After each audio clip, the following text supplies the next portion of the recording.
A new contest, the death of Anthony Bourdain, and a retrospective on Michael Moore on episode 104 of the Cinema Psycho Show. Now hit that theme music.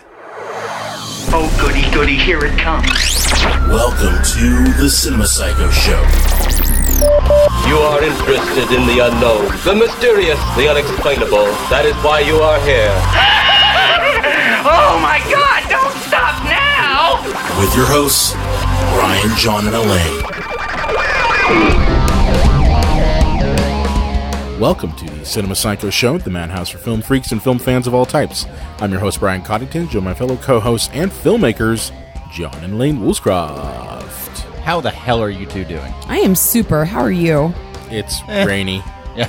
It is rainy. I've wanted to take a nap like all freaking day. My hip. I knew it was raining. I could feel it. I'm sorry, you're an Feel it down old-timey in your bones. prospector? So, we're on episode 104. What? Yeah, we're getting up there again. The fighting 104th. You're bringing that one back. Yep. Yeah, so we're on episode 104, and we're going to be talking about some sad news, the passing of Anthony Bourdain this week, as well as our Michael Moore retrospective. So we're getting back into doing those filmmaker retrospectives, which are somewhat popular. Yeah, it's been a while since we've done one, but Sure fun for us to do. I hope the listeners enjoy it. Yeah, but before we get to that, we got a surprise. Surprise! Not that. I'm pregnant. Yeah, John is pregnant with twins. Expecting the baby this week. That's right. No, but the surprise is that we are going to do our first contest. Woo, woo, woo. Okay, so you want to pay attention to this. We'll post this on the Psycho Show. The social medias. Social medias as well as our website. But here's the deal, okay? The prize is going to be for, it's only for the month of June until around July 6th, okay? And you could win. This is pretty cool. You can win a Cinema Psycho Show shirt, okay, in the size of your choosing. You'll also be able to get a Infinity War tote bag, courtesy of Lane's box of stuff.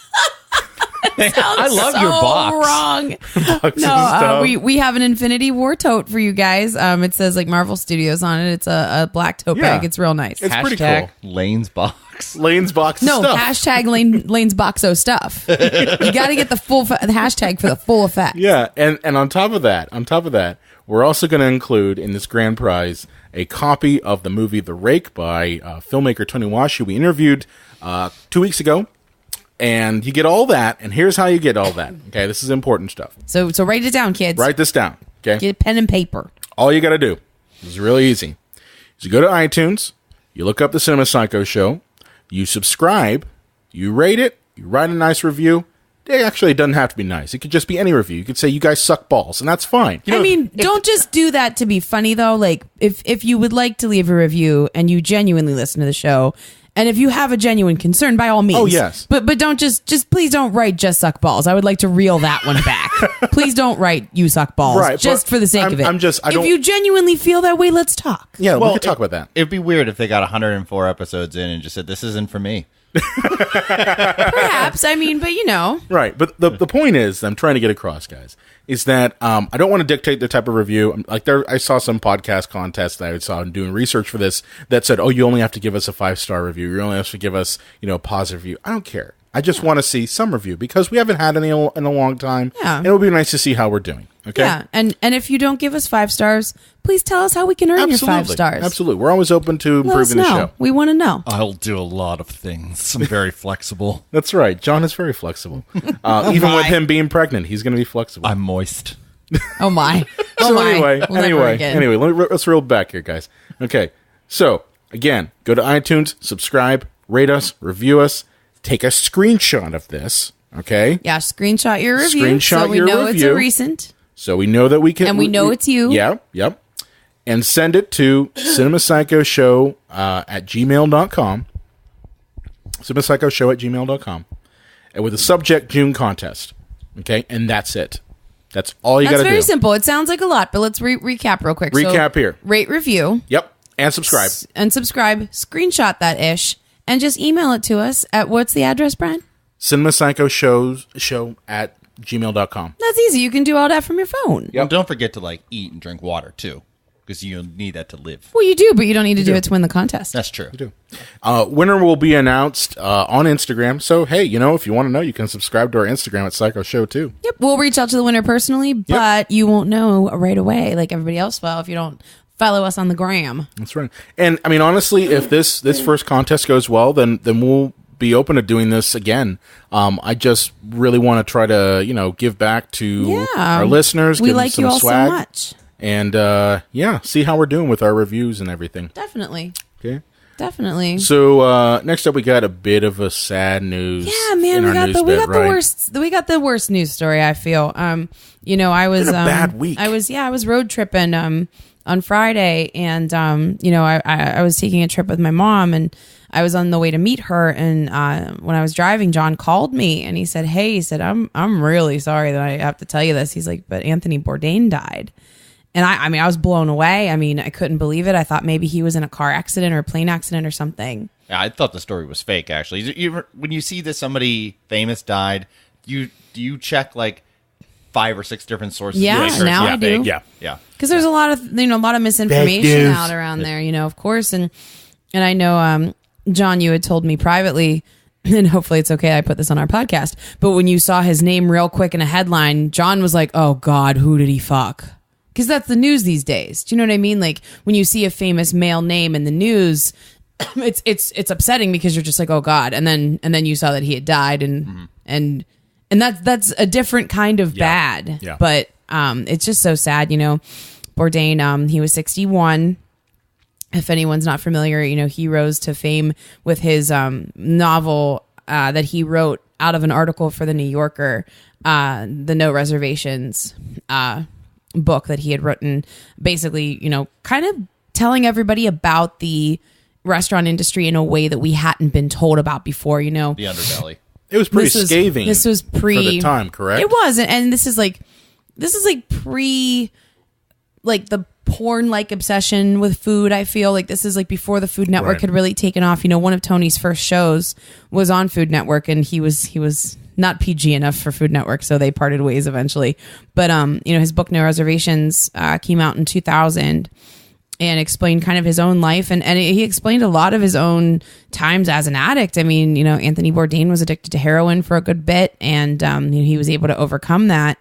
And he had a lot of really strong opinions about the world and about our place in it. And I just feel so badly that I never would have guessed that he was struggling so much with his own place in it, Well, yeah, obviously what we haven't really mentioned yet is that he committed suicide. That's true. I didn't say that. That's the real kick to the gut. And the thing is, I've read some of his work, and he actually talked about when he was a younger man that he would close his eyes while he was driving, like, because he would late at night, and he would just turn the wheel violently, and like if he had done that incorrectly, he would have gone off a cliff and died. And he did that nearly every night for a long period of time. So he's documented his history with suicidal attempts in the past, but it's often mistaken that people who have a lot of fame or power, money, or whatever the situation may be, that they can't be suicidal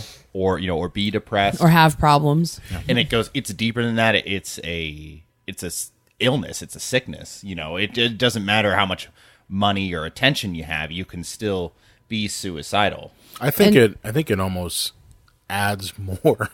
Yeah, well, more issues to an already struggling problem. I think it was the CDC that had done some studies on this, and people who are actually still working to achieve their goals are monumentally happier. Yeah. On average, once people have achieved a certain amount or have gotten to a certain echelon of achievement that other people really admire, it can be a lot of pressure, because when you reach that and then you're still not happy, it can make you even more depressed. Yeah. If all these things don't make you happy. So people who are still working towards their goals, or, or two, like, it's because our society emphasizes achievement so much over like time with family, time with friends, like quieter moments in life. That's a big part of the problem too. But the main thing is, we need to keep talking about these issues. If anybody listening right now, you know, guys, like, this is so important. If you're having a hard time and you need to talk to somebody, that's what the National Suicide Prevention Lifeline is for. The number is 1-800-273-8255. Again, that's 1-800-273-8255. And, you know, anything that, you know, you would need to talk about, you know, those people that man those lines are so kind, and they're there to listen, you know. And if you're having these thoughts, you know, please get help. Please reach out to somebody, you know, not in the sense of like, you know, getting help, because there's nothing wrong with the feelings themselves, but, you know, reach out to somebody that can help you work through them and help you pull through to the other side. Because I mean, I was completely shocked. I mean, I would have never guessed that this is what would have happened to Anthony Bourdain at the end. I mean, for him to overcome being a heroin addict, you know, and to be so full of despair that, you know, he kills himself over in France, you know, and leaves his daughter behind. I still go back to the fact that I think that we as a society view these people who are always in the public eye, always who are creative, especially, as, you know, oh, they don't have any problems. They have money. They have fame. They have, sure, you know, all these other opportunities. But unfortunately, that it brings a whole bunch of other problems. I can't even imagine what it would be like if you had zero privacy and zero just time to yourself, because you're always in front of the public eye for what you do. And it's got to be lonely. It's got to be extremely lonely, even if you have people in your circle. You know, I can't even imagine that. Mm-hmm. And I think a lot of us really have to stop viewing celebrities as celebrities and just view them as people that deal with the same problems that we deal with, and, you know, be open to helping them through the problems. Yeah, I mean, the idea of really elevating celebrity to this status of you know, the old world glamour where we still assume that their lives are perfect. That's a that's a World War I convention. Yeah. The obsession with celebrity started right around World War I, where you know, high society figures and then eventually movie stars, you know, all became parts of the public eye, where, you know, the greater public fantasized about their lives and idealized them to kind of escape their own problems and their own troubles from the war, you know? Oh, right. And we still do that. We still have that attitude. Well, it's escapism. You know, if you're concerned yourself with, you know, what the celebrity's wearing at the next award show, you're not going to think about the fact that maybe you're stuck in a dead-end job and can't afford rent, and, you know, it's hard to get food on the table, but hey, you know what, Entertainment Tonight's on. Yeah, you can see what they're wearing. Yeah, so it's a form of escapism. And the other side of that, you know, you see like the beautiful outfit, or you see the like, you know, the perfect polished finished product, you know, you don't see all the work that went into it. You know, I mean, obviously when the show was edited and Anthony Bourdain had so many great shows, you know, we loved No Reservations, but, you know, for every perfect edited story that he told, you know, in the hour or whatever, I mean, like, that was like days and weeks of travel, of probably like something terrible happening every 5 minutes, you know, and he had a lot of resources, which is good, but I just know, it had to be a frustrating grind at times. The biggest story regarding him that it relates to Pittsburgh is just when he came and visited Pittsburgh. He was here not that long ago. No, it wasn't that long ago. He was here recently. It was within the last year. And I know he caught a lot of flack because he didn't, for lack of a better word, kiss Pittsburgh's ass. Well, the show is parts unknown. That's the thing that I know a lot of people got on him about, was that he didn't just say Pittsburgh's the greatest city of all time. Pittsburgh's very sensitive about that kind they of are. thing. You know, well, we're very proud. We're very proud, you know? but the show was called Parts Unknown. If he had gone to a Steelers game and eaten a Primanti sandwich, I would have punched myself in the face. Right. That's not what that show's about. No. When people got mad, I was like, you really don't understand what he's trying to do with this show. Well, he was trying to bring up issues that, you know, I think, especially in the city, we don't like to bring up. Absolutely. Like I agree. The income inequality, the gentrification of certain areas in the city. You know, how we still struggle with, you know, very industrial roots.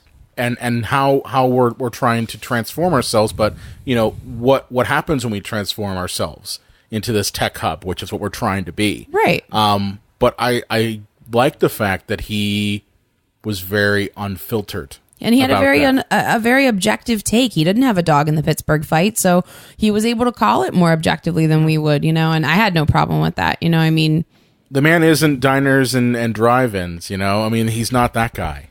oh, There's my only God. one Guy Fieri. There can only be one. But yeah. I mean, that's the dichotomy there. Yeah, Is but you've yeah. got Anthony Bourdain, who, is very much going to give you the raw, unfiltered view of an area, and then you've got Guy Fieri, who's going to give you the fluff.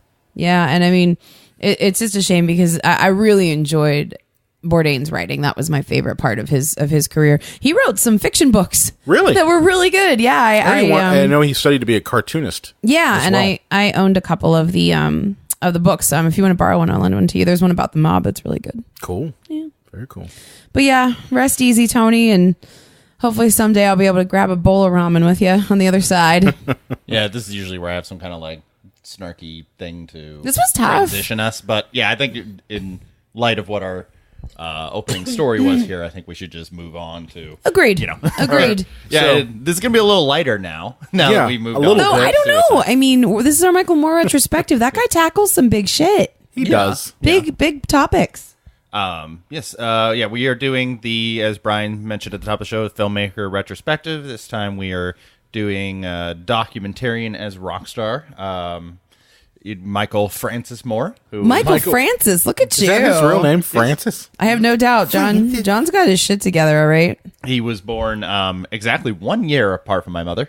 Really? April 23rd, 1954. I didn't know he shared a birthday with your mom. That's crazy flakes. See flakes. You're welcome. Yeah, he grew up in Flint, Michigan, which a nice place to visit, but I wouldn't drink the water. Oh, don't get me started. Oh, Do not start with me, yeah. mister. Seriously. They They still don't have drinking water, by the way, folks. and Can't talk about it. Michael Moore as a filmmaker, is one thing, but really it's Michael Moore as an activist, because what got him into filmmaking actually was that he was the editor of the Michigan Voice before he made Roger and Me. And that eventually became Mother Jones, which is a liberal news magazine. I would say neoliberal now. Yeah. That's opening a can of worms. But he eventually just rustled some feathers there. Is that a saying? Rustled? Ruffled. Or It's rough. You ruffle feathers. Yeah, it did not feel right coming out. Yeah. That's what It's all she said. good. But yeah, he wanted to write articles about what was going on with General Motors, and they didn't want that, and he decided to put a GM worker on the cover of the magazine anyways, and then that was that. Well, help me out or help us out. What was going on with GM at the time? Just to give the background. Downsizing. Right. Yeah. And that's a big thing that we're going to be talking about today by doing an episode of Michael Moore, was that they wanted to ship all of their factory work over to Mexico because you can pay them a heck of a lot less than you do workers in the United States, even though they were making record profits. So he moved back to Flint, Michigan, and he actually won a $58,000 settlement for being laid off because he didn't think that it was justified, letting go of him. So he took him to court, got $58,000, and a lot of people said he used that to fund his first film, which was Roger and Me. Why not? And Good for him. I would do it. It's not a bad way to spend it. yeah, so now we have, he's always been an activist. Now he's entering the world of filmmaking and kind of hits it out of the park right out of the gate. Yeah. Roger and Me is still a very watchable movie all these years later. It deals with Roger Smith, who was the GM of General Motors. Excuse me. I just realized The GM of GM? Yeah, GM of GM. The GM of GM. And Love it. his quest to find him, to ask him why he was laying off all the workers in Flint, Michigan, and other places mostly in Michigan, but to see exactly why, when they were making record profits, why they would fire all these people, and all of his attempts to locate Roger at like country clubs and event galas, but also what kind of effect this is having on the people, in and around his hometown, and how houses are being boarded up because people can't pay their rent, because that's all they've ever known. They were a line worker for General Motors, and then they just took that job away from those people, and they were union jobs. They paid well, and they basically, families relied on that for their entire income, their entire lifestyles, and that was just robbed from them just so that the company could make a few $100,000 or I guess probably a couple more million a year by shipping the jobs out of the country. Right.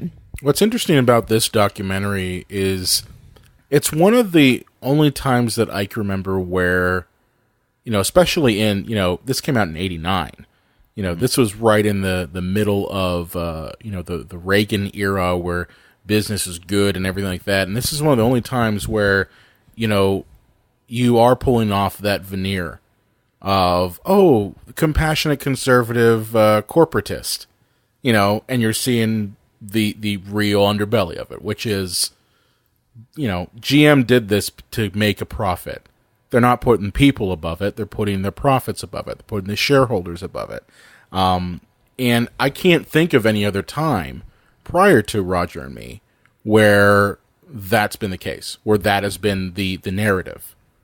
You know what I mean? Yeah. Well, and how amazingly relevant now, where we have so much corporate greed in the world, and we have so many, to a staggering amount of these CEOs that are just raking in the billions, but their workers are being treated like garbage. If you look at Bernie Sanders' page for like 5 minutes, he has all the call outs, like Disney's really guilty of that right now. Like the fat cats at the top are super fat, but like Amazon, most of the Disney employees at the bottom, they are facing what is that called? Like when you're not starving, but like you're hungry, like food insecurity. Is that what it's called? That's the term. They're suffering food insecurity. A lot of them are facing homelessness. A lot of them, are unemployed, are underemployed. Like they don't have enough hours to support themselves. It's monstrous. And to shed light on these ideas, and these realities of corporate America, that was really trailblazing for the time. I feel like we need more of that now. Yeah. I think the problem we have now is that it's almost become oversaturated, where people are just like, oh, well, that's just the way they are. Yeah, people are. There's nothing we to can it. do to stop them. President Trump gives them a $1.5 billion tax cut, and it's like, what do we do now? Right. It's the foxes are in the hen house, and who's going to stop them, and how do you stop them, and what do you do? So I think it's almost kind of to the point where we're completely exhausted by the greed. Whereas when this came out, we're numb to it almost. Yeah, it's like, well, that's just the way it is. It doesn't seem like a big deal anymore. Like I heard about when Amazon recently, basically held the city of Seattle hostage. Did you hear about that? Yeah, I've heard a lot of things about them too, because they're, that location and that weird contest they're running to see who will, like, what city will be lucky enough. AKA, they're just getting all these ridiculous tax breaks and all this data, from different cities. It's absolutely insane, because Pittsburgh's one of them, and I don't want Amazon here. I did initially, until I saw what they did with Seattle. Yeah. What they did with Seattle, just to give everyone kind of a refresher, and then John will get back into this, but I think it's kind of relevant. It's so important, I think. I don't mean to cut into now, you. to talk about Michael Moore now, I think is so important.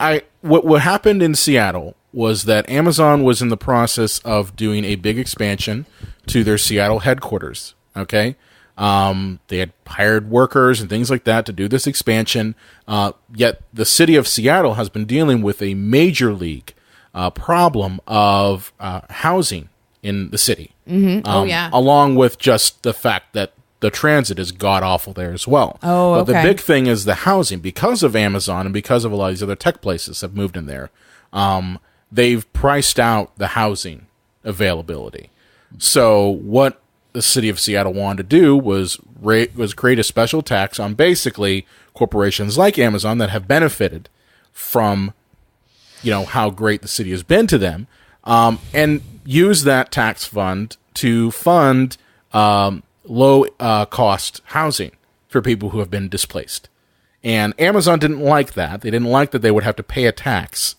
So they halted. Yeah. So they halted their project and made a big stink about it. Well, in fairness, Brian, Amazon's really struggling. That's Oh disgusting. yes, they just so More money are. than some countries. And that asshole at the head of that food chain, he wants to go colonize Mars. How about you Yeah. help the people on Earth, dipshit? Sarah McLachlan should really just do like a commercial on how horrible Amazon is doing.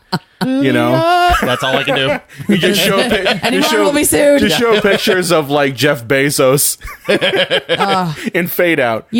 But like things like that, just make me really, really angry. I try to be constructive and not to be a catty, petty asshole. But doesn't Jeff Bezos just look like a dildo? Like he just looks like he's an asshole. You know what he looks like? He looks like a super villain. He does. He really looks like does. fucking Lex Luthor. I call him discount Lex Luthor. Okay, He's so gross. He looks like a used douche. He does. He's the effing worst.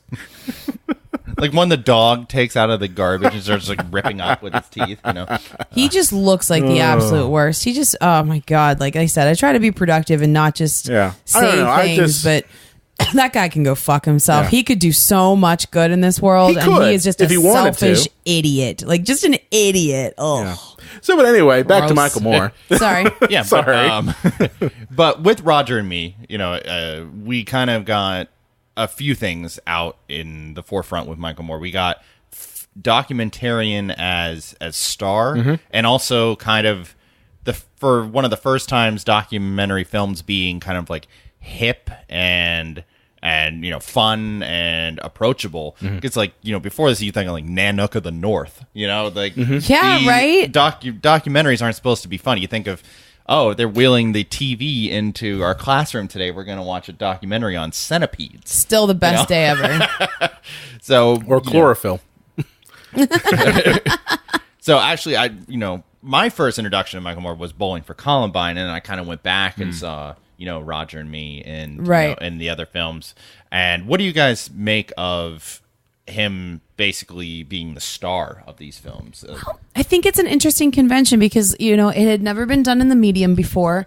And I think it's one of those things where documentary gets a bad rap, like history gets a bad rap. Like you hear the word and like immediately your brain thinks, oh, that's going to be boring. Yeah. But documentary can be some of the most satisfying and fascinating entertainment that there is.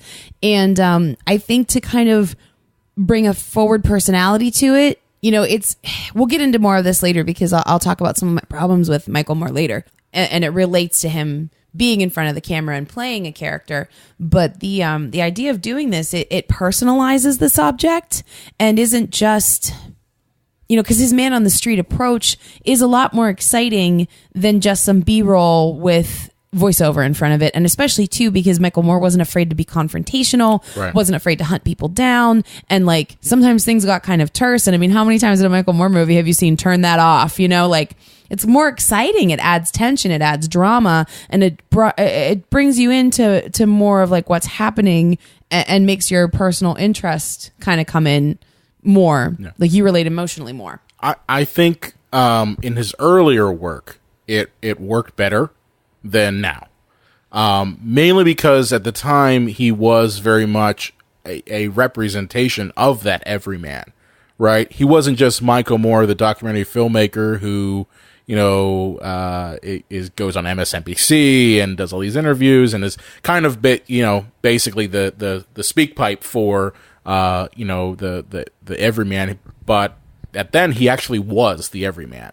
And I think it works better than his newer films, which it's kind of like, okay, Michael, are you just doing this for the sake of doing it, or do you actually mean what you're doing? Yes, and I totally agree with that. That's actually that's what my problem is with his character.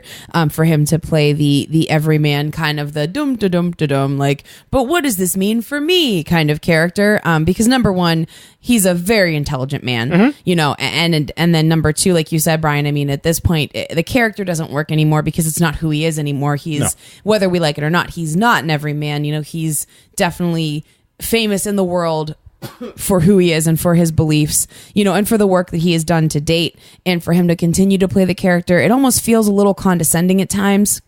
And I do think he's very heavy-handed with the character every once in a while, where like he does lay it on a bit thick. It's and it's interesting you refer to him as the character. Yeah, because I mean he's playing a role, you know, and I think he's smart enough and charismatic enough that he can pull it off. But you know, the most recent one that we had seen, oh God, what was it called? Oh my God, guys! Was it Michael Moore in Trumpland? No, well, technically, yes. That's his latest. But I don't think that's out yet. Where to Invade Next? Yes, Where to Invade Next. Oh, I my didn't see God. that one. The last time I saw one was Capitalism: A Love Story. Oh, yeah. No, Where to Invade Next. It was still really heavy-handed with that, like, but what? I don't understand, you know, kind of thing. And that's where I feel like he's less successful. Like you said, Brian, especially now. Yeah.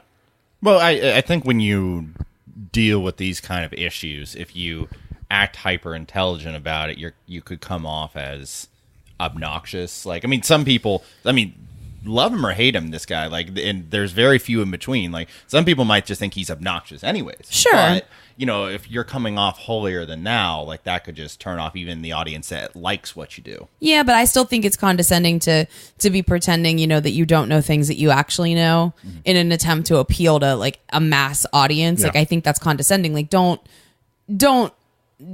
underestimate the intelligence of an audience. Like, bring them to your level, and you know, some people may get it, some people may not. Some people may coast in the middle, but like, I just think it's a better approach, you know. And I'm not saying he should be hyper intelligent and all hoity-toity. I just think he should be more natural about it. I think it all comes down to really like who's the subject of his films.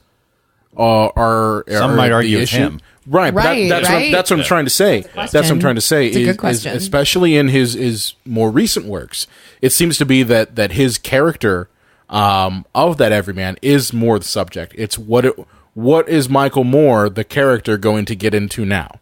Not necessarily, let's talk about how capitalism is fucking over our country. Instead, it's, let's see what Michael Moore has to say about it. So, like, that's the problem, I think, with his films, at least in their current iteration. Not talking necessarily about Roger and Me, because that's a different story. That's more or less a more realistic and undistilled version of Michael Moore. Well, he became a brand. Yeah. You know, and he would have a harder time not being in front of the camera or not playing with the ball cap and, you know, the jacket that he always wears. You know, like, he has a very specific look and presentation, and to change that after the fact would be probably incredibly difficult. And, you know, Roger and Me was a very personal film, but then they basically kind of decide, okay, you're going to be in front of the camera and do this, you know, style for everything moving forward. Yeah. That's true. A contemporary of his that I think has been able to, you know, make the documentaries that he makes not necessarily about himself is Josh Fox, who did Gasland. I was going to say, yeah, that's the Gasland guy. Yeah, You remember that? You remember that Chestnut? Watched it in grad school. Oh yeah. I own that movie. Yeah, but if you watch Gasland, it takes a lot of lessons from Michael Moore. But there's never a time I'm watching that movie and saying to myself, "Oh, Josh must be a character in this." Yeah, and you know, I couldn't remember his name, so Yeah, I feel like that's but that's the thing. telling too. You know, that he You know, wasn't overly and present. he does well. He is present in it. Like he is the narrator. He is talking Right. about how fracking has affected his own personal story and with his land and that sort of thing. But it's not necessarily making it all about himself. an overwhelming presence. It's yeah, making not. it more about his journey, kind of similar to Roger and Me, to just, you know, discovering what the hell happened to lead to the idea that we have to frack and that we don't care if it necessarily lights our, you know, drinking water on fire. Right. Important issues, folks. Yeah. Water catching fire. Figuring that The one out. most Yeah. bone-chilling thing you'll ever yeah. see. But, you know, Michael branches out after this. This is a huge success, you know, well, as much as a documentary can be. Right. Right. Well, I mean, for the time, though, he'll for a documentary. Yeah, he'll change that down the line as well.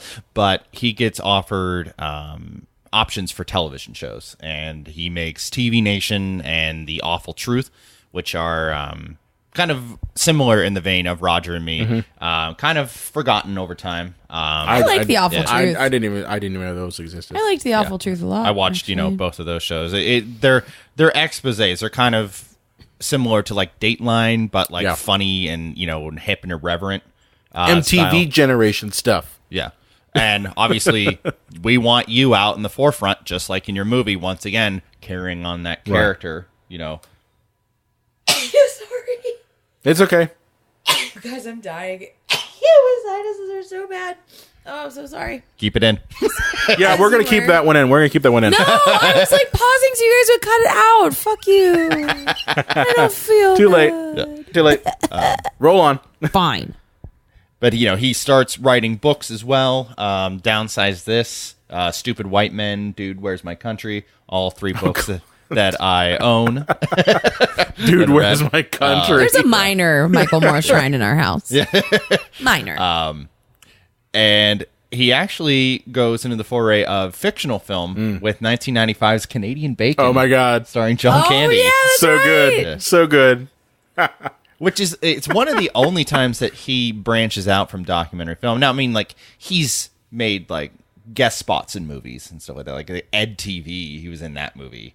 Like, Yeah, but Right. He's played himself in a lot of movies. The funny thing about Canadian Bacon is that it's a giant parody. Like, even though it's outside of the realm of documentary, it's a giant parody between how America interacts with Canada.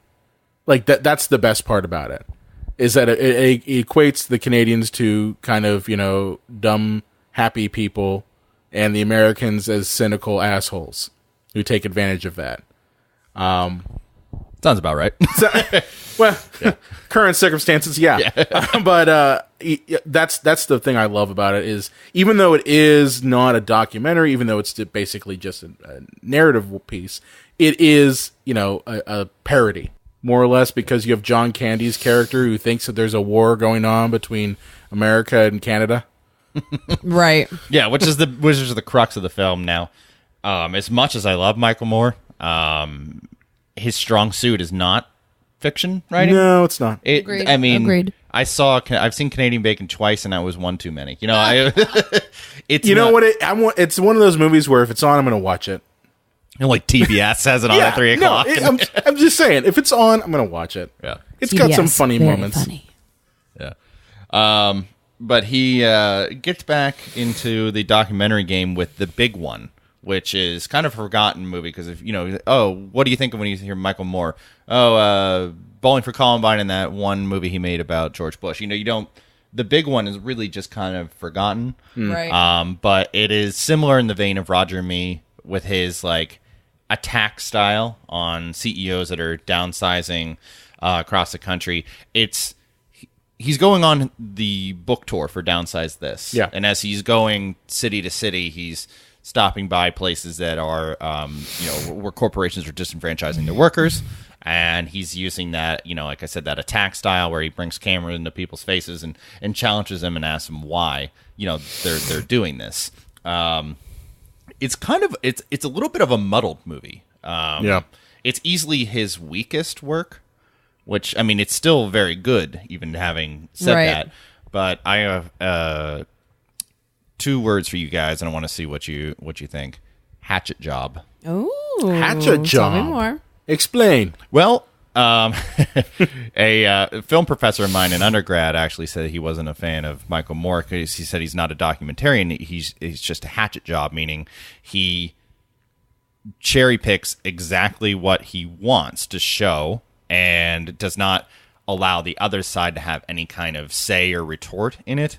So it's extremely one-sided filmmaking, which there are some people who are old school about documentary filmmaking that would say that that's not a, sorry for this term, fair and balanced approach to a topic, but I don't know. That's fair. I mean, Yeah. I think we have to think about the responsibility of the filmmaker as a documentarian. Is it a higher calling than when you direct a narrative piece? Do you have more of an obligation to the truth? Do you have more of an obligation to be objective? Didn't we have a lesson in graduate school about this?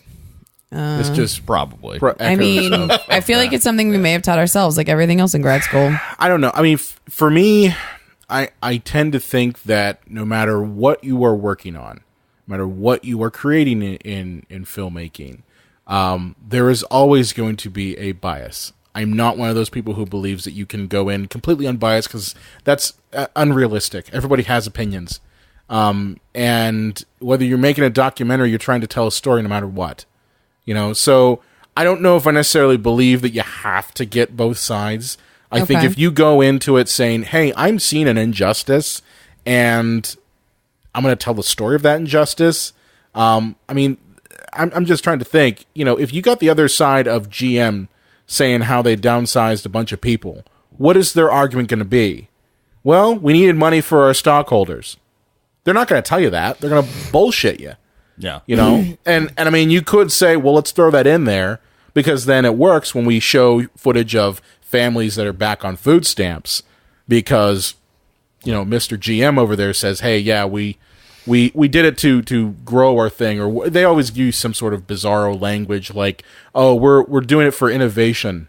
No. Like, that's my favorite. Yeah. That's my favorite. Like when you heard about the pharmaceutical companies that recently raised the price of EpiPen. Oh my God! By like 300%. Yes, and they're just like, well, we're doing it because we need to put more of that money into research and development. Okay, they're Shark Tank pool. It's bar. like bullshit. That crap. is utter bullshit. You aren't putting it in there. You're putting it into your pocket. So up their nose. Or up their nose. But my point is that I'm more in agreement with Michael Moore in this case, where you're going to have a bias towards any side of it. Well, here's an extreme example. Bill Maher's Religulous. Yeah. Which I love that film very much. I'm a Bill Maher fan. I also have no religion in my life. I go back and forth with Bill Maher. There are some days where I love him, and there are some days I want to gouge his eyes out. Amen, brother. But it is not a documentary. No. It's Bill Maher going around making fun of religious people. Yeah. But it is not a documentary. No. But some people might see Michael Moore that way as well, but because I mean, Michael Moore can be biased. He's not as biased as Bill Maher, not as biased as Bill Maher was in that movie. But I mean, you have no doubt what Michael Moore's opinion is about something in one of his movies. Yeah. And I mean, having a strong voice, like he really is an auteur of the documentary that he produces. Like, he's writer, producer, director, editor. He has his stamp on it without a doubt, and that might be concerning to some people, and some people may not feel that. And I could get that. Well, I think the thing is you see a movie like, you guys ever see Jesus Camp? Yes. Okay. Now that movie is very much traditional documentary, right? We're not, you still see a bias, but it's not in your face. Right. Like, you still see that these people in this camp are, for lack of a better word, taking it to the extreme. Right. Like, I remember there was one scene where they were praying for Samuel Alito to be nominated to the Supreme Court and confirmed. Like, praying to God that happens. A politician. Yeah. So that type of movie is still very much has a bias, like Michael Moore does, but it's not as obvious, I think. Right. So that's kind of where I say, like, every movie has a bias no matter what. I'm not one of those guys. Right. But yeah, this is now where we really start to see the other big part of Michael Moore's character, and that is the extreme liberal. Yeah. Which obviously is polarizing for 50% of the audience. You either, if you agree with him, you think he's brilliant. If you don't, you think he's an asshole. So, it's not like Steven Spielberg, where you can be a conservative or a liberal and say, "Hey, Jaws is pretty good." I love that movie. It's true. But then it leads to the movie that I kind of was introduced to Michael Moore with, which was Bowling for Columbine. Oh, yeah. Right. And I think that's probably what people are most familiar with him, I think. I didn't watch that one first. The first one I saw was, I think it was Fahrenheit? No, it wasn't Fahrenheit. It was Sicko. Sicko. Okay. Oh, Yeah, wow. I got into him a little later. Yeah. Okay, I gotcha. Yeah. Which, it interestingly enough deals with our nation's obsession with guns and Right. not having proper gun I laws. call it Can't imagine- addiction. Yeah. I called it addiction. Which You're is more- addicted to smack or, cocaine or things like that. We're addicted to guns in this country, like hardcore. Which is more relevant now than even, God, when he made the movie. Yeah. I wonder what the movie would have been like if it was in a post-Sandy Hook world. How that would have changed Bowling for Columbine. I wonder if it would have been Bowling for Sandy Hook. You know what I mean?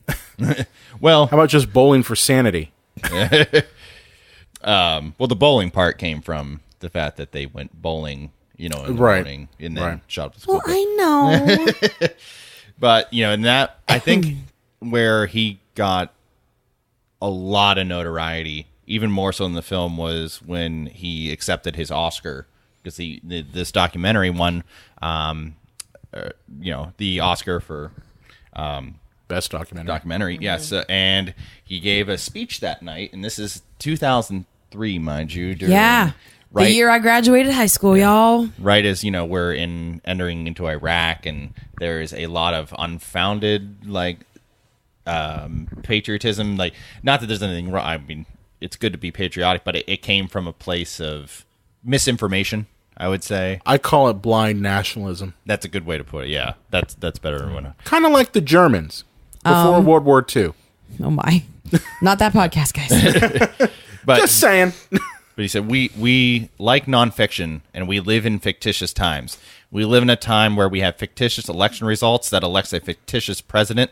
And I remember watching this live, and you can hear audible gasps and boos hush. and hisses. Yeah. We live in a time where we have a man sending us to war for fictitious reasons, whether it is fiction or duct tape or the fictitious of orange alerts. We are against this war, Mr. Bush. Shame on you, Mr. Bush. Shame on you. Wow. Remember when we used to think George W. Bush was the worst it could get? He still was the worst, but we're just grading on just such saying. a lower scale. No, do not He was let bad. do not let our current situation make us think fondly back on a Bush I'm presidency. not thinking fondly. I'm just saying, at least he could put words together in a sentence. Not really, though. better. No. Just don't get nostalgic for Bush, just I'm not because getting everything nostalgic. now is on I'm not getting is on nostalgic. fire. I'm just saying, Just don't do it. there was People a make that time- mistake all the time. I'm not trying to make that mistake. I'm just saying that the man wasn't obsessed with getting peed on by Russian hookers. I Just mean, saying. That we know of. well, don't shame That the we sex know of. workers. The sex No, workers. I'm are not okay. shaming the sex workers. I'm shaming the man getting peed on. Okay, well, things This are ain't that just, podcast, I guess. things are just terrible all the time. Welcome to being an adult. You don't have human feelings left, just a vague stomach ache that never goes away. You might want to get that looked at. Next up for Michael is Fahrenheit 9/11, which Yeah. I'd say might be his most polarizing movie, Right. Yeah. because he just goes all out on the Bush administration. Speaking of George W. And when he won the Palm at the Cannes, The Palme d'Or. yeah, Right. at the Cannes Film Festival, or I believe it was Quentin Tarantino that said, "You're the first person who made a film to justify an award speech." Wow. Wow. And I basically think this entire film was made to try to make sure that George Bush didn't get reelected, and that didn't work. Yeah. Yeah. Nice try, buddy. Here's the problem. People don't like being told they're stupid. And that unfortunately is what Fahrenheit 9/11 does. Well, It's the truth. I mean, and that's a complicated conversation for also another podcast. But I'm not sure that when people disagree politically that we should point fingers and call each other stupid. Because, No. I mean, we're seeing a lot of that now where people may have voted a certain way to vote a certain person in office. And they may regret that now. But they don't want to say anything because the other side is so ready with that "I told you so, you fucking idiot," that people are having a hard time walking back on their bad decisions. And there's no middle ground. We're not allowing anybody a chance to say, "Hey, I think I made a horrible mistake. This guy's a total asshole." Yeah. and we're not giving people that room to change or having changed their minds. Right. So I mean, that's not to say. That there weren't people who voted for him who were racist to some degree. sure. I'm not saying that. I'm not going to say that, all of the people who voted for President Pissface, are great, fantastic people. Well, There's no. a segment that obviously liked the fact that he said, "Oh yeah, let's just throw all the Mexicans in an internment camp." Basically, Well, yeah, let's build a wall. I'm not saying that. I'm just saying that there were people Oh, who yeah. maybe weren't terrible, who made the wrong choice, but can't come back on that now because, like you were saying, calling people stupid is never a good idea. No, it's not. And you have to allow people to walk not. back on their mistakes and say that they were wrong if that's what they're doing. What I think people have lost the ability to do is to not look at the other side as the enemy all the time. It's a big problem. And that's the problem, is that the people who watch Fox News 24/7, if you come up to them and say, listen, tell me how great your life is right now, with the leaders that currently helped you out. They won't believe you. And you could tell them till you're blue in the face that, hey, quit voting against your best interests. Right. And they're just like, well, I've watched Fox News and Sean Hannity says, fuck you. And it's almost to the point where they're viewing everybody else as the enemy. And the other opposite of that is that we're viewing them as the enemy. And it's not just sitting down and saying, listen, you're paying X amount of dollars for healthcare every month. Wouldn't it be great? If we had a national healthcare system? Everybody's taxed. Doesn't matter what you're doing. You're taxed on it. And guess what? That $500 you pay a month is gone. And you don't have to worry about the insecurity of not being able to go to the doctor. Your kids don't have to worry about that. Right. That's the problem, is no one is being able to sit there and just talk to them like people instead of they're talking to them like the enemy. I'm guilty of doing it too. I think we're all been guilty of doing it, especially when we get really heated about certain things. And this asshole in office isn't helping. He's honestly fomenting it. And that's the problem. Yeah, and I think it's interesting that a lot of these issues that we're really gripping with now, this is all stuff Michael Moore has covered. He ended up doing Fahrenheit 9/11, and that was a lot of, kind of understanding how war in a country is good for business, and that's why it was occurring. And two, he touched on all the healthcare stuff in his movie Sicko. Yeah. Well, before we jump into there, Fahrenheit 9/11, he fought for a PG-13 rating because he wanted younger people to go see it. Makes Didn't sense. get it. Mostly there's a beheading in the movie, so that was why the ratings board kept it in. That's fair. I feel. I don't think that's fair. Yeah, because I look at it from the standpoint of this is what they're doing over there. And as Americans who sent them over there, we should see what's going on. But I'm not going to inflict that on a 13-year-old. No, but at the same time, they're watching worse things in PG-13 movies all the time. It's just fake. Know. And there's something worse about knowing it was real. I don't plan on kids, but I wouldn't want my 13-year-old seeing a real beheading that really happened.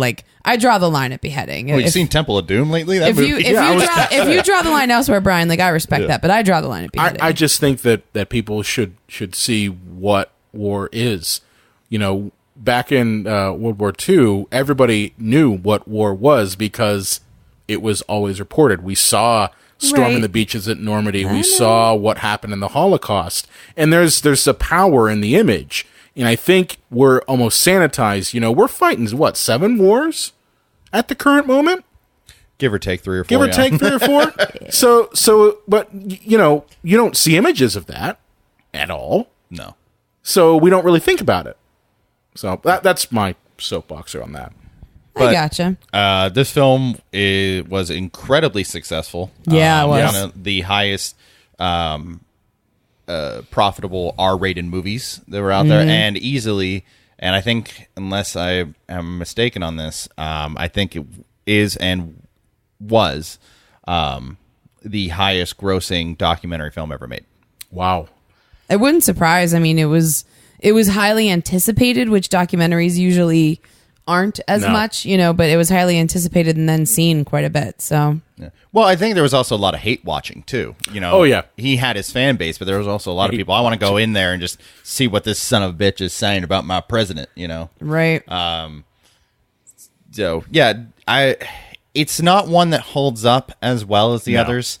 I own all of these movies and I watch them periodically, but Fahrenheit 9/11, it's tough because it's so centrally focused on a specific person, a specific time that presidents come and go. And Bush has now not been president for 10 years. And it is tough to look back and see things when they felt so present and felt so inevitable. It's interesting to look back on that and be like, wow, that was a really long time ago. I'm looking forward to the future when we can look back on now and feel that way. Well, I think the main message about Fahrenheit 9/11 is not so much the circumstances that he's talking about at the time. He's talking more or less about what ultimately leads our country to war. Because it's happened over and over again.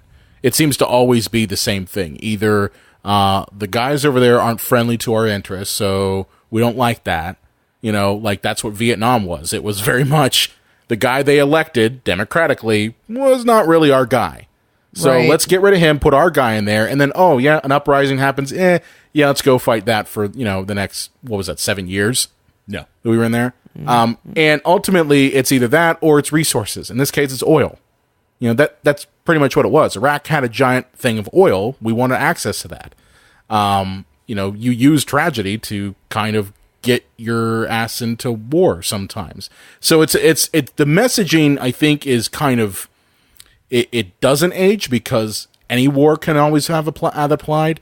But yeah, the circumstances in the narrative obviously age. Yeah, he actually removes this film from Oscar contention for documentary. Really? I think in hopes that he would get a nomination for Best Picture. Oh, That's interesting. thinking a bit too much. Yeah, it was a little high. But What was that? 2004, so that was what, Lord of the Rings time? yeah, right. Well, didn't the last Lord of the Rings come out the year before? I can't. Yeah, I think that was right around the same year as either Crash or Lord of the Rings. I think was that year. Oh God, if Crash won, then maybe he actually stood a chance. Amazing. But yeah, then possibly his most even movie, Sicko. Yeah. I like Sicko a lot. I think it still rings true. Well, I learned a lot because I didn't really know how health care worked in other countries so much like back then. And so getting to see that made a big difference because I saw how it operated in other areas. Well, Lane, I don't mean to out us, but talk about privilege. We both had professors for fathers who had great health plans through their jobs, and I never once thought about Same here. medicine or healthcare. Oh, when I was growing I up. worried all the time about everything and still do. So, Yeah. like, congrats with that bullshit or whatever you've got going on. I didn't worry about healthcare until I, was like over 18, and it was a matter of, my dad's pissed off, so he took me off his health insurance. Right, Yeah. right. Like that was the first time I was like, this is something to concern yourself with. Yeah. This is a So- thing that is a thing. And then you meet other people who that's their daily life. Mm-hmm. Is I can't go to the doctor because of I can't afford it. And then the other thing too that they talked about in Sicko was how some people in the medical profession look down on people who don't have insurance. That actually happened to me. Oh, interesting. Yeah, this is a side bit. I mean, this whole episode's full of side stories here. Sorry, John. But there was a time I didn't have health insurance when I was working. This was many years ago. I was working at a job that had it was a couple months before they activated your health insurance. Oh, sure. You have to work like a minimum. That's and not, it was not uncommon. It's not uncommon. But the problem is what happens if you absolutely have to go to the doctor In that time. Yeah, you just have and to hope. But then I did have that happen to the point where I had an issue and I waited it out. And it got to the point where I'm just like, I kept telling my mom, we were living at her house at the time, I was like, I can't go to the doctor, I just got to wait it out. I only got to make it a couple more weeks. And it sure enough got to the point where it was like, I have to go to the doctor and get this looked at, or it's going to become like infected. Okay. Right. I don't want to get into the nitty gritty of what it was. that's fine. I wasn't going to ask. But, it was, I went to the doctor, and I remember that this is a doctor I had seen for years. Okay. Like, we're talking since I was a kid. Okay. And the reception that I got between when I had insurance and when I didn't was night and day. That's crazy. The receptionist was a complete and total bitch. Wow. To me. That's crazy. And talked down to me the entire time. This is someone who knew who I was because Yeah, I'd you'd been seen going him there for before? so many years. Wow. But because the fact that she saw, oh, you're paying out of pocket today and you don't have a card, okay, I'm gonna treat you like shit. And she was like, okay, well, I guess we can make it $40 this time around, but you're not gonna get that deal next time. And I'm just like, what the fuck? And the thing is, that happens to a lot of people who get in that same position. Yeah. So That's crazy. watching Sicko kind of opened my world up to like, oh my God, I'm not the only person who has gone through this shit. You know? Yeah. Well, this is I would say Michael Moore light. Yeah, he was very Diet Michael. Yeah, 'cause he Yes. was very, very diluted. Yeah. Not only is he not as like snarky or soapboxy in this one, for lack of a better term, he's actually not in it very much. No, No, he's not. You know, no, His it's a lot voiceover more is, but- stories yeah. like of other people. It really is. He's narrating, the whole thing like he does all of his work, but in being in front of the camera, he's not really, that whole gadfly, approach to filmmaking. He mostly stays reserved and behind the camera. Yep. Yeah, in this film. it's true. And it might arguably be his best work. It's my favorite. It's of his my films. my favorite too. And it brought about a lot of discussion on healthcare in this country and actually changing it and updating it. And unfortunately, we got Romney Care because that's really what it was. Right. Don't pretty you much. mean Obamacare? Yeah, follow Mitt You mean Romney's that plan. Obamacare? I think you mean the Obamacares. But it was. cares? It's still. Sorry, guys. I got carried away. Please forgive me. But it brought about the national attention that we need to do something about health insurance in this country. We didn't go far enough to single payer, but it was you actually saw the change. It wasn't just here's a problem and then nothing comes. It really of contributed to Yeah. that change. It really did. You got a good half measure that people hate. Yeah. And but love. it's crazy to me too that again, sorry, a tangent, but it's surprising to me too, how garbage healthcare can still be even with all the reform. Because there's just so much going on in this country. I know that sometimes and I've been lucky, I've had a couple of jobs that have provided me insurance. And when I was briefly laid off and unemployed, I was able to qualify for quite a bit of credits, with the Right. government, so I had pretty good health insurance and didn't have to pay out the nose for it. But I remember when I even did have insurance coverage, there was a lot of red tape to it. I slammed my fingers in the garage door and I didn't go see anybody for it. Yeah. I just didn't want to bother. That company had previously called me because I had done some PT for my knees. Yep. And they called me and interrogated me and asked me why was I getting this PT done and had I had an accident and had this happened and had that happened to try to get out of paying for it. Yeah. And then when I slammed my hand in the door, I was like, you know what? I'm good. I'm good. But that's again, it's almost discouraging you from using the care that you're paying for. It's just not a good system. It's ultimately what it comes down to, and I guess we should call this episode the soapbox episode. Is the episode of opinions. the episode of opinions. Listen to smug liberals who like to smell their own farts. Talk about Michael Moore. Oh my God, I love the smell of my own farts. Yeah, but I guess for me that what it all comes down to is single payer really is the only remedy for this. That's it. You got to get rid of the profit motive. That's out of the it. film that he needs to make. He needs to make one more film. One more film and about just single call it payer. Come on. All right, guys. All right. Single payer is it. Come on, Shut the Mike. fuck up. We love you. And then next, almost to me felt like a swan song. Like he's clearly not done, but it felt like a swan. He is song. getting older, though, Capitalism, a love story. Yeah. It really felt like by the end of that movie, that He could be done with was- this. That he was hanging up his hat. You know That's what I thought it was. Yeah, and totally. What is very interesting about this film is that it seems to tackle everything that he's talked about over the years. Yeah. Corporate America, downsizing, where we live in terms of a democracy as compared to a capitalist society, which affects us in terms of our health care and things like that. So it kind of seemed like, and here's my final paragraph where I talk about everything that I've talked about for the last 20 years. Now, it wasn't his last movie, but you kind of got that sense watching this. It felt like goodbye. That's what it felt like for me too. Watching it. Which, we didn't see much of him until he made Where to Invade Next, which was easily probably one of his least known and least profitable films. I haven't seen that. I'm not. It was alright. I don't know. Well, the only place in Pittsburgh here that I was able to see it was the Manor. Yeah. It didn't come to Shout out to the Manor. Didn't come to like Lowe's or the Galleria. They have or, awesome or snacks. a Cinemark theaters didn't carry it. Cinemark So theaters. I wonder if the plume is off the rose. Is that the saying?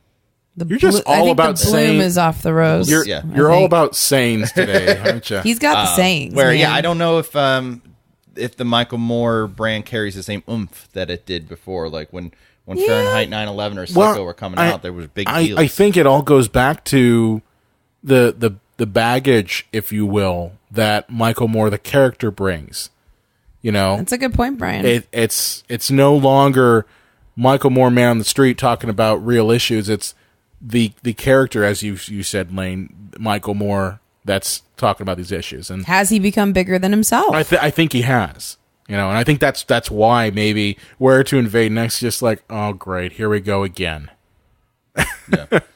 But it has been rumored that he is making a movie called Fahrenheit 11/9, Oh God. which is all oh, what? Yeah. What? about and that was interestingly enough, that is the date that he was. No, that's why I'm like flipping out because that's wow. And the thing is, I think if there's anything that's going to get him back to the kind of attention he had around Fahrenheit 9/11, it's making a documentary on Trump. Oh shit. right. I'm looking forward to the Twitter back and forth between Michael Moore and Donald Trump. This failing fat filmmaker. He's making his fake movies. He's ugly. He's ugly. He's fat. He said I wanted to fuck my daughter. I never said that.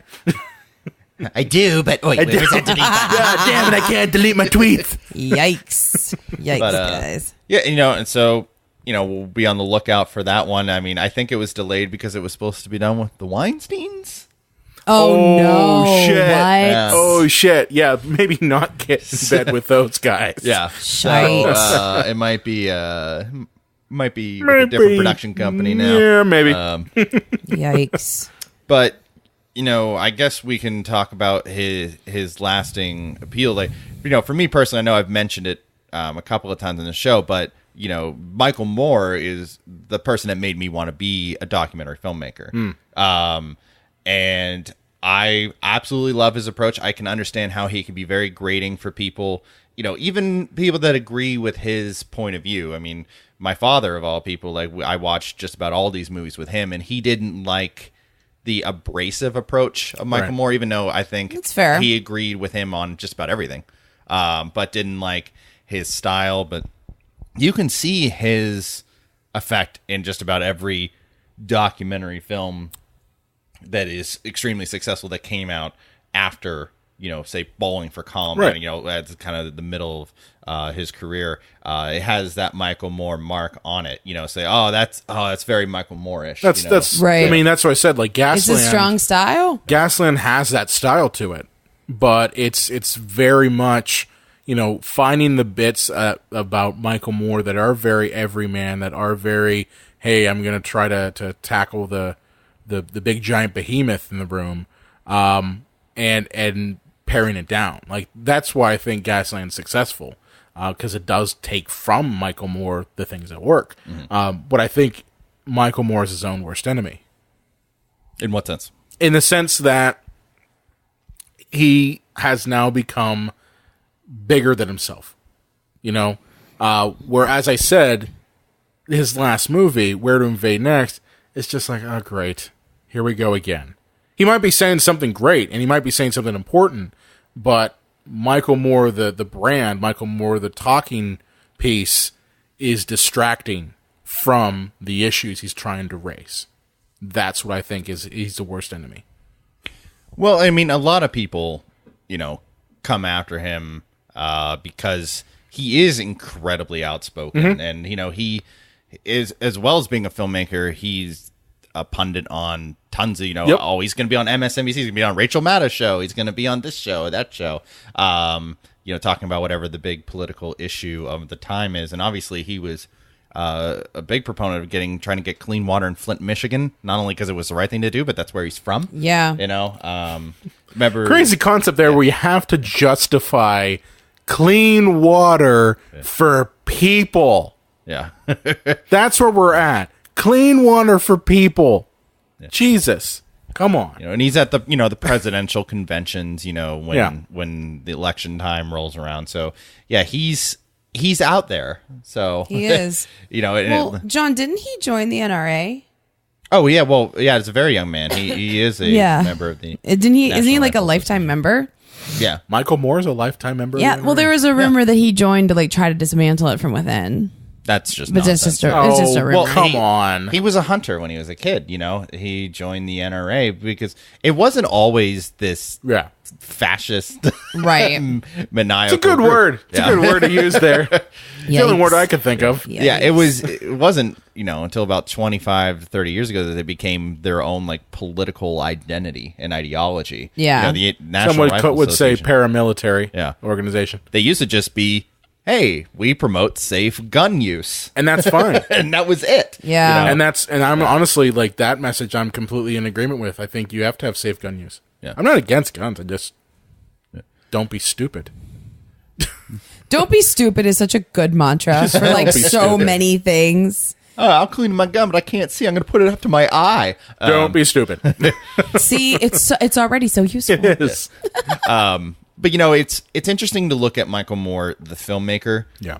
And an example I like to use is JFK, the Oliver Stone movie from 1991. That's a good example. Even if you think Oliver Stone is full of shit and you don't believe anything that he's saying, you think Oswald acted alone and there's not this big mass conspiracy, I would implore anybody to watch that movie for the editing, the cinematography, the pacing. It is a brilliant movie on a construction level. Yeah. Now, it's hard, I know, if you think the movie's full of shit, to get past that, to see that.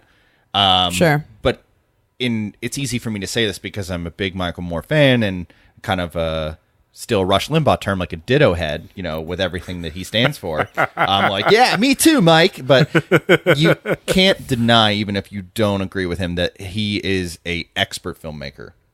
He's really honed his craft. I mean, he's really. I'll give him that. He's really created something out of a genre that was not that mass consumer friendly, and he really brought some entertainment into something that was usually seen as like a school tool. Yeah, you didn't own a documentary before Michael Moore. Yeah, no. You didn't buy the DVD.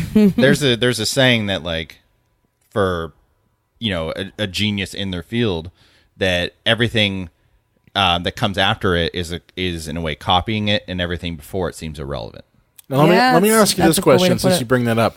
Do you think Michael Moore has watered down or hurt the documentary genre in any way? In a purist sense, I would say yes. Okay. And here's my daily or my wrestling reference for the episode, since I have to constantly do it. Vince McMahon watered down wrestling with what was at the time WWF. He made it very mainstream, and a lot of purists said this isn't wrestling, this is cartoon, cartoonish, and you're bringing in celebrities, but what he did is he made it extremely popular and mainstream, and not just niche thing where people went to beer halls and too much cigar smoke to even see the wrestling ring. So it's kind of a double-edged sword. Yes, did you take away some of what made wrestling? Yes, but it also gave it extreme, mainstream attention and appeal. took the bad word out of it. Yeah. And I think the same thing with Michael Moore. Like, from a purist sense, these aren't exactly even-handed documentaries. They aren't what documentary is in the classic sense. But I think, because of him, you see movies like Gasland, Exit Through the Gift Shop, Bigger, Stronger, Faster. Like, this film is not yet rated. Like, a lot of these films... Food Inc. That's a big one. A lot of these films get national attention in a way that documentary probably wouldn't have if there hadn't been a Michael Moore. That's true. And I think that's like the main danger is just if anything, like, yeah, I mean, those other documentaries probably wouldn't have existed without Michael Moore, but there are a few things where people are a little too quick to not feel like they have to evenly report. I think maybe if anything, it skewed the genre a little bit with him being a bit on the one-sided side. I mean, I will never get the hours of Making a Murderer back, because they crafted what they wanted to craft. They didn't feel an obligation to the truth. They wanted to tell a story. and I think Michael Moore does a pretty good job of sticking close to the truth. Yeah. But don't forget, he is always creating a story, and he is creating a narrative there to suit his own purposes. And I mean, for the most part, I mean, with everything, like, I agree with the guy. Right. For most things. I think it's almost like a balance between serious documentary and, TV news magazines like Entertainment Tonight and Inside Edition. Like that's the spectrum that you have there. You have like Werner Herzog's documentary, and you have Inside Edition. Well, Herzog's full of shit. Right. Hey, I like Nosferatu the Vampire. I don't care. No, I mean, it's a documentarian. He just makes things up. But my point is that, that's what people are familiar with. Mm-hmm. Those types of documentaries. And then Michael Moore comes around and says, hey, you know what we're going to do? We're going to try to build a narrative around it, which we hadn't had before. We're going to try to add humor, and we're going to try to add characters. Mm-hmm. And he's creating characters. That's pretty much what he's doing.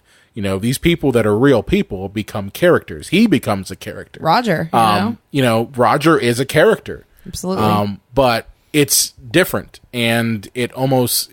I think it's hard. It's hard to say, to answer my own question, whether I think he's heard it. I think, just like you, John, he's made it appeal to the masses. And that's something that can only help documentary. Whether or not it keeps going towards the Inside Edition spectrum and it becomes more sensational rather than just displaying the facts, that's, I think, the danger with it.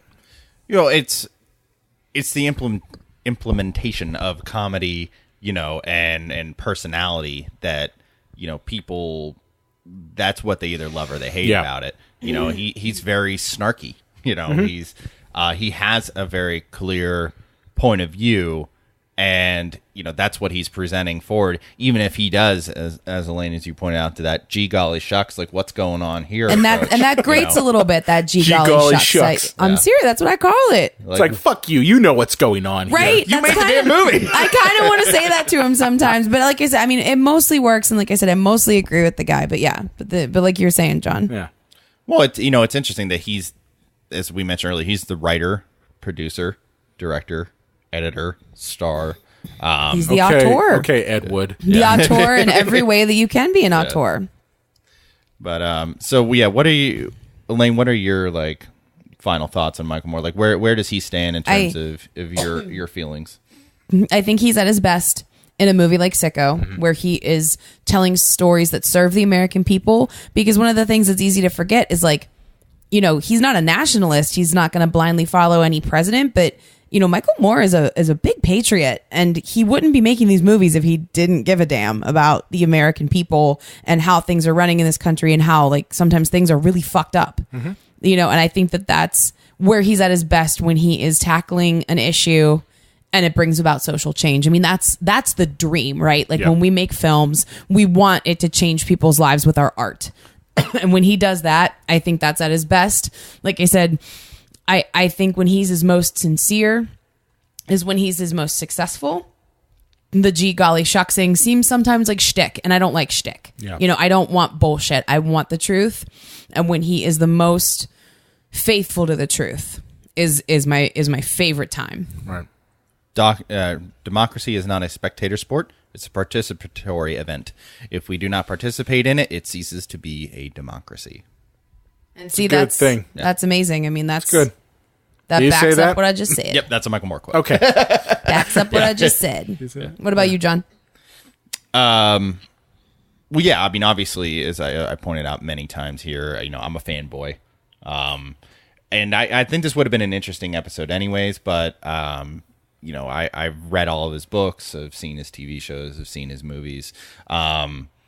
It's hard for me to be unbiased because, like, as I said, he's the reason that I wanted to make documentary films. Like, his approach to humorously dealing with heavy issues is something that I can relate to a lot. So it's hard for me to look at it logically. And I know in this show we try to be as clinical and intellectual as possible, but we don't. being It would have been nice don't. if one of us had hated him, because that would have been a really interesting discussion. I don't hate him. Okay. Right. I don't I'm just saying hate it would have been him. interesting if you or I had Brian. I'm indifferent on him. Oh, interesting. Okay. I'm indifferent on him. Fair. Mainly because of the fact that I do see him as his own worst enemy. I think he is great. He's been a great proponent of fighting for the little guy. I think he has raised some serious issues. But unfortunately, with that fame has also come the problem that he has now, where people are turned off because they see a Michael Moore film, Right. and what becomes the problem there? Is it the man or the content? And I think in his current situation, his problem is that it's him. Do you think that's why, like, nobody except me and like 6 other people saw Where to Invade Next? Yeah, yeah, I do. I'm being honest. 6 counting me, because I went with you. No, I think that's it. I think it, because in recent years he's become such a proponent on these issues in MSNBC, a bunch of other outlets where he's always the token liberal on there, and it's become to the point where people, especially this country, has become so polarized that the minute they see anything that has his face on it, that has his name on it, they tune the fuck out. It can be a turnoff. And I could see that. And that's what I'm saying. Like that's why, again, a lot like Elaine, I think Sicko is his best work, because it's the most content and not enough and not as much as him. He does mention his own life. He does mention, some issues, and he does inject his own level of comedy into it. Like there's one scene in Sicko where he's talking about, well, no, it's not Sicko, it's Capitalism, where he's talking about how Jesus would say, only give your house to the biggest person with the biggest paycheck, or some shit like that. He said, I remember you like, Jesus, please heal this man. I can't. He has a pre-existing yes, condition. it was that. That's what it was. But like that level of comedy is great, and that's him at his best. But when you see him taking a banker's bag, going to Wall Street and saying, "We want our money back," that's just a shtick, and that's just like what you're saying. That's the man getting in the way of his own message. So that's where I'm like, he's a double-edged sword. Yes. Yeah. Yeah. So I think that's it. Yeah. I think we talked Michael Moore to death. And if you're still with us and you don't hate our guts because you might be on the political right, we're sorry. It's okay. But I mean, We're all like, friends here. There's a lot of fart smelling in and this episode. I'm the first to say, like, I wish that there was more of a space right now in the world where not everybody felt so defensive, where we could disagree and talk about things and learn about other people's perspective. I don't feel like there's a lot of room for that right now. No, I agree. But yeah, I think we need another really fantastic Michael Moore movie to like get some change going. Hopefully that Fahrenheit 11.9 will be coming out. That would be great. Soon enough. And then that'll age just like Fahrenheit 9/11. Oh, well. I hope it ages All right. like Fahrenheit 9/11. Please tell me future me is happier than present me. Please. So Lane, where can they find you at on the Twitters? You can find me at LA_Croft on Twitter. Yeah, John, where can they find you at? The Unreal J Wolves. can find me at Brian Connington, also on the Psycho Show page. Be sure to like us on Facebook, Twitter, Instagram, Google+, at Psycho Show. You can also find us on the Epicast Network at epicastnetwork.com. If you have a favorite movie or question you want to throw away, you want to talk to us a little bit about Michael Moore, you can contact us and send your hate mail to cinemapsychoshow.com. And make sure to subscribe to us on Apple Podcasts and iTunes to catch our new episode available every Sunday. Now I want to eat some Canadian bacon. I'm hungry. My God, I have to pee so bad. Oh. Epicast.